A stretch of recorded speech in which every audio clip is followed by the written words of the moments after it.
li ñuy gisagum doyuñu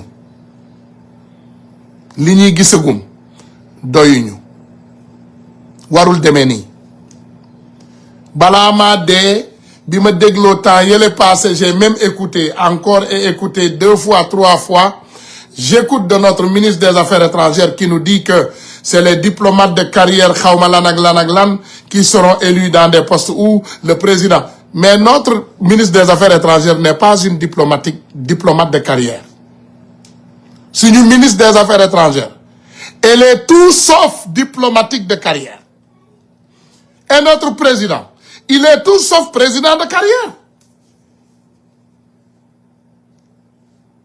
mais c'est la vérité il faut nous respecter nee nañu leen man sénégalais yu bari damay wax ak ñoom ñu nañu waaw grand yéen nu may non on fait tous partir du Sénégal dafa am ñoo xam ne yéen la ñu jox lenge yi pour ngeen doxal vous êtes au volant cela ne vous fait pas le propriétaire de la voiture vous êtes le chauffeur de la voiture vous conduisez vous respectez tous les clients de la voiture loolu mooy dëgg Sénégal du Sénégal benn doomu aadama nee naa leen ku gëm ne yow tu as pogné le Sénégal jël nga Sénégal yaa ko accaparé yaa koy gérer yaa ko moom demal nga laajaat Macky Sall on l'avait promis qu'il ne sera pas là et je te promets ici et aujourd'hui monsieur le président si vous changez pas ces actes deuxième mandat sax doo leen ko dégg fàttel troisième 1950 sori na soo leen changé wul acte yi les Sénégalais nous allons prendre nos responsabilités te billahi waxuma la deuxième mandat nee naa leen man Ousmane laa tudd ki ñu gën a gëm ci Sénégal Ousmane Sonko la tudd man Ousmane Tounkara laa tudd mon nom est engravé dans l'histoire du Sénégal nee naa la soo leen changé wul acte yi soo leen ko changé wul waxuma la deuxième mandat de forget it du am you never gonna have it bul fàtte ne Senghor rajo yee ko daaneloon Abdou Diouf rajo yi Ablaye Wade télé yi ñoo ko daaneel Macky Sall réseaux sociaux yi et à votre temps monsieur le président les réseaux sociaux dañu takkarnaase boo xam ne lu ñu bëgg a décider yéen gis ngeen ko ci Sénégal dans 10 minutes mu yegg fépp on refuse et on n'accepte pas que vous pensez que vous avez pogné ce Sénégal jàppaloo fu dëgër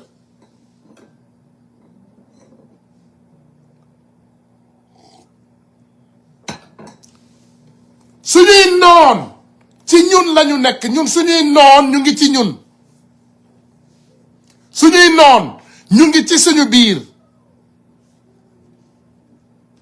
bëgguma dégg ay give up bëgguma dégg patriote yi déglu leen ma bëgguma dégg kenn ay give up ñun dañuy wax li ñu ñor ba pare ñu continuer jàppale projet bi parce que dañu leen war a gunge ñu liggéey bi ñun ñëpp ñoo ko war a def mënuñoo saboter liggéey bi patriote yi laay waxal nag waxuma c'est soi-disant patriote parce que dafa am patriote am soi-disant patriote xam nga ku tudd Issa Diène par exemple di nga ne lui c'est un patriote nga tudd yenn tur nit ñi tu diras que c'est des patriotes il y a aussi des soi-disant patriotes qui ne sont pas des patriotes qui sont tous sauf des patriotes et il faut faire attention à ces gens-là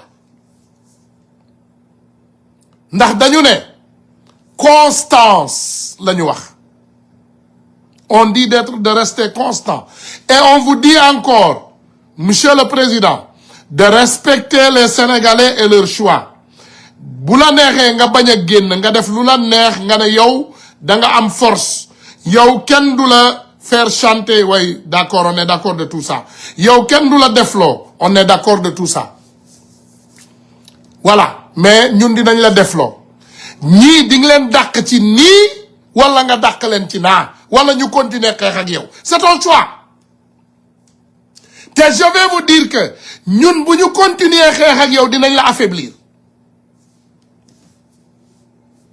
liggéey bi duñ ko saboter ndax Sénégal la ñu bëgg mu avancer mais on ne va pas accepter que nga jël ay vaurien ay moins que rien ay nit yu ñu doon saaga démb kaddu bu ñaaw bu ne ñu jël nga teg leen ci suñu kaw bopp yi nga ne dinañ leen accepter par force duñ ko nangu on l'acceptera pas boo leen xamul bu fekkee am na lu la ump ci ñun monsieur le président ndax peut-être kaso nit bu ci yàggee dina fàtte lu bari laajal ñi nga bàyyi sa ginnaaw dinañ la ne ñii di xeex ak yow nii c'est des fous ay nit lañu yoo xam ne bu ñu tàmmee xeex du ñu arrêter ils sont constants et ils vont continuer à combattre jusqu'à ce qu'ils aient gain de cause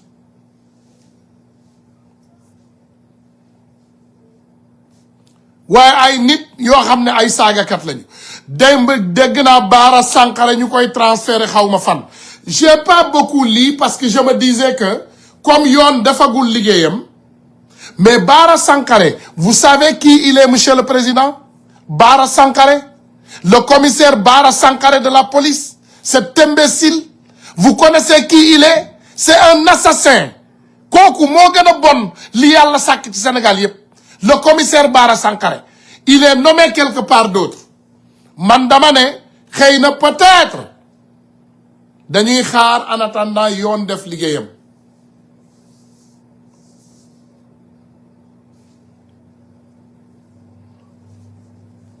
loolu laa gëm le commissaire Bara Sankaré dama gëm ne da ngeen ko teg foofu en attendant yoon def liggéeyam mais sinon monsieur le président on est insatisfait de certains de vos nominations pas tout hein on est très satisfait de beaucoup mais on est insatisfait de 2 qu'on peut pointer le doigt 2 à 3 Samba Ndiaye je peux vous dire for sure Awali je peux vous dire for sure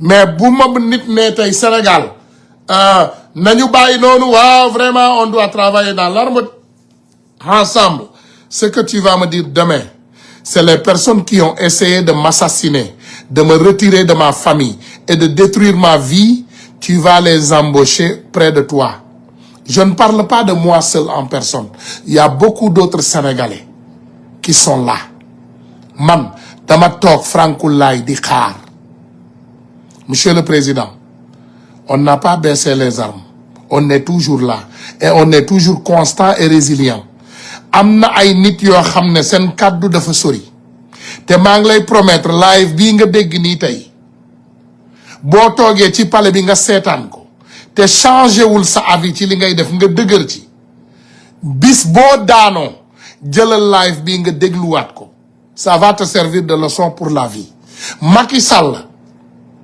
je vais vous donner une exclusivité aujourd'hui exclusivité après la chute de Macky Sall je l'ai eu au téléphone lui et son fils Amadou Sall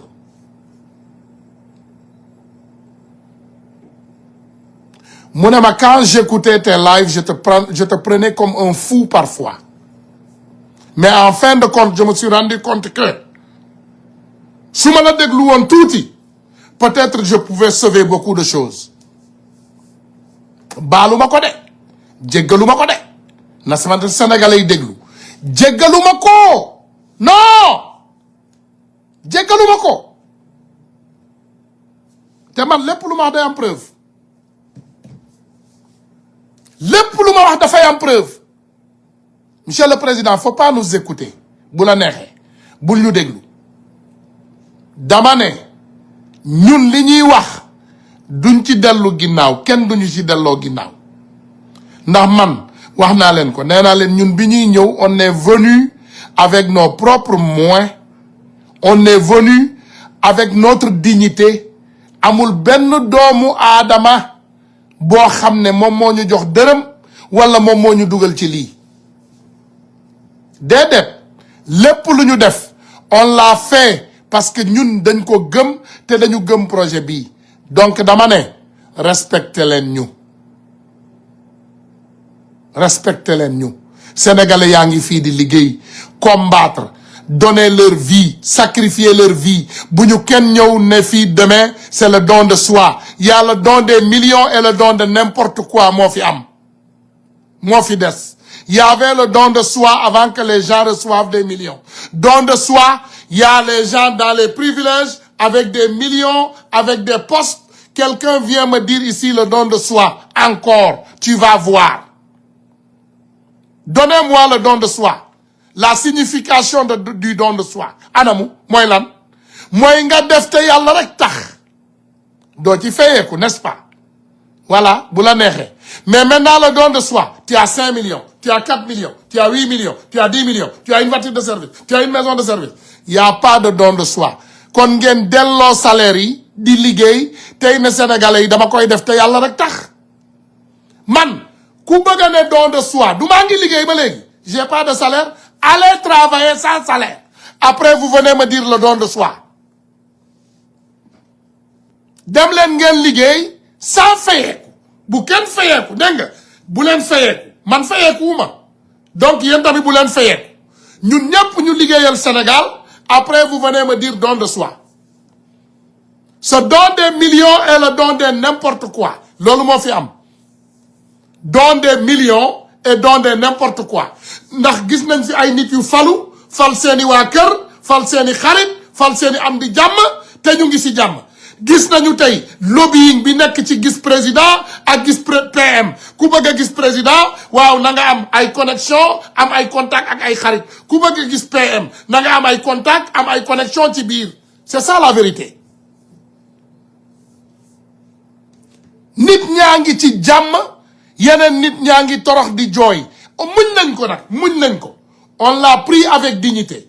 Je vais vous dire ce qui s'est arrivé il y a 2 jours de cela, Monsieur le Président. Pour votre information.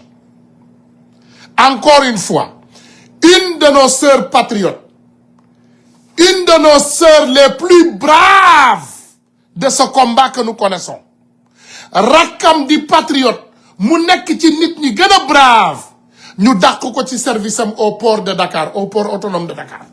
Parce que tout simplement, dafa am turu tukuleur, am sant tukuleur. Ndeysaan ñu yaakaar ne mbokku Macky Sall la, ñu dàq ko port autonome de Dakar. Te pourtant patriote la.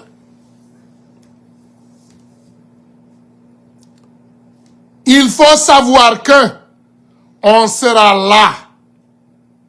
Ñun dinañ fi taxaw te dinañ fi continuer taxaw. Sénégal nag ñun ñëpp ñoo ko moom.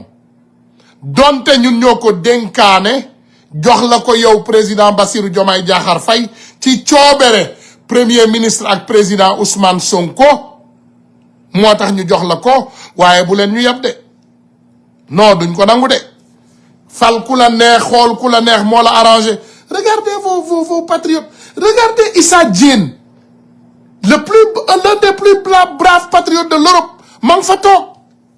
Regardez d'autres, il y a aux États-Unis ici, partout. Il y a partout.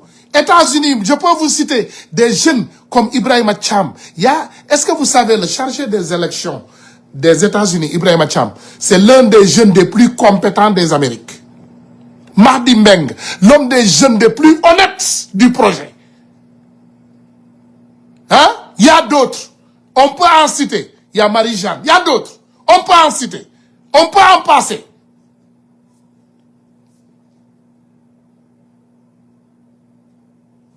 dama ne il faut sénégalais yi respecter ñu respecter ñu te ñu xam ne ñun ay sénégalais lañu et on a combattu et d'autres ont combattu. dama ne sénégalais yi ñi fi combattre bari nañu, ñi fi liggéey bari nañu, ñi fi mérité ay honneur bari nañu, mais comme muñ nañu respecter leen ñu. Ñun dañu bëgg ku ñu respecter. Si on veut dénoncer, on veut dénoncer. Bu ñu bëggee dénoncer dañuy dénoncer. Ñun kenn duñu teree dénoncer. Xam ngeen lan moo gën a grave te wax naa leen ko. Bàyyi leen loolu xel. Waxoon naa leen ko démb ma fa fàttaliwaat leen ko tey.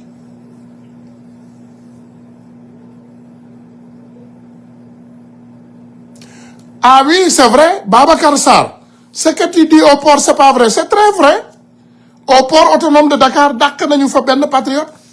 parce que tout couleur la am man nee naa la man duma waxantu bëgguma wax turam ci kaw nii pour rek vilipender ko je ne veux pas le faire yéen xam ngeen man li may dox man ci defar Sénégal lay dox man nee naa leen man kenn mënu maa ébranler vous ne savez pas man boo laajoon le président Ousmane Sonko nga ne ko ban nit la ñu mënul ébranler ci àdduna bi yëpp man la lay wax il m'écoute il vous écoute le président Ousmane Sonko écoute tout ce qu'on dit ah xanaa kenn ñemewul toog fii ne dafay fen déedéet man li may wax ñëpp a koy déglu ak fu waay mën a ne fi mu toll nii xamal na ñoom ñëpp a ngi taal seen télé ak seen téléphone di déglu il écoute parce que xam nañu ne sama kàddu war dafa sori dina yegg fu sori xam nañ ko man duma waxantu